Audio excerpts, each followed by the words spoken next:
Hey, good morning, everyone, and welcome to the PivotBoss Pre-Market Report for January 19th, 2017. I'm Frank Ochoa, aka PivotBoss. Here's a look at the daily time frame of the ES. Right now, we continue to see price coiling up significantly here as we head into the US inauguration. We really haven't seen much movement at all. We had one little push downward that led to a retest of the previous month's high, but since then, we've really not done a whole lot. And this is what we mentioned yesterday. There's not a whole lot of action here to be seen, and until we see the inauguration come around, we could begin to get some volatility that picks up next week. But given the nature of this range and how tightly coiled it is, keep in mind that the first breakout could be a false breakout because we may test both edges of the range before we see true directional conviction. So not really a whole lot to do here on a higher time frame basis, but if we drop down to the lower time frame, there are some levels that are present that we could defend and trade, very similar to yesterday. What we mentioned in the previous session was watching 57s for a shot at fading it back up, or watching 70-71 for a shot at fading it back down. And we got into 58s on the low and returned to value. And then from there, it pretty much went flat the rest of the day. Not a whole lot to do. But you can actually see, if we zoom out a little bit here, at 68, 69, very clear zone of resistance. 57s continues to be a very clear area of support. So again, until we test one of those edges, there's really not a whole lot to do.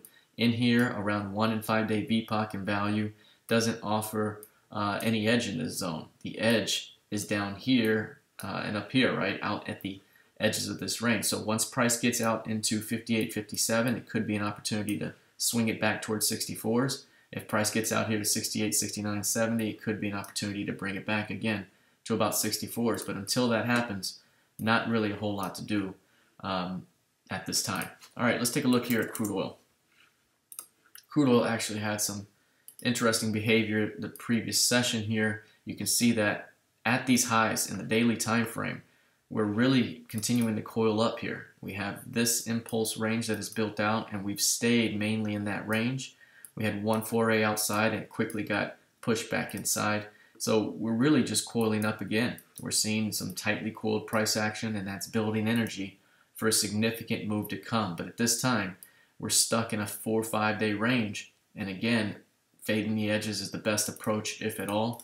But right now, not a lot to do on a higher time frame basis at the moment. Just a wait and see game. So on an intraday basis, taking a look at it here, at the moment you can see that the previous session we had quite a move down.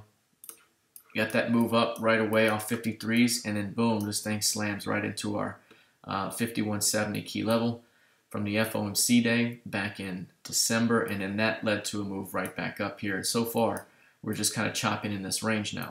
So again, we have a little bit of a range that's built out from 52.60 down to about 52.06. It's likely a fade the edges day here. So again, if price were to test these highs, we could see a quick return back toward about 52.30s.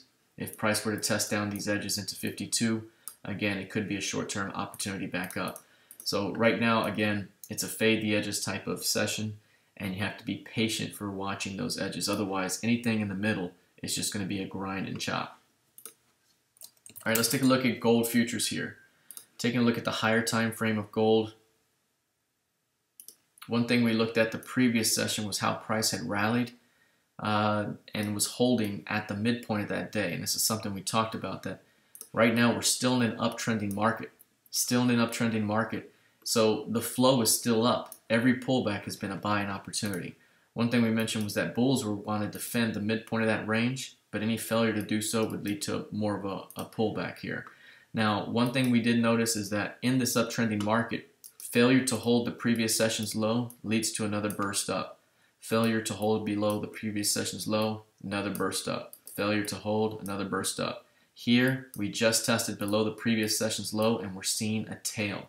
This, again, could be another opportunity to see new highs. Remember, the idea was that in this uptrending market, we're likely to see a push into about 1240 unless price cannot hold above 1200 anymore, in which case we may rotate back to 1180. So right now, the idea is failing to hold below the previous session's low should open the door to new highs here.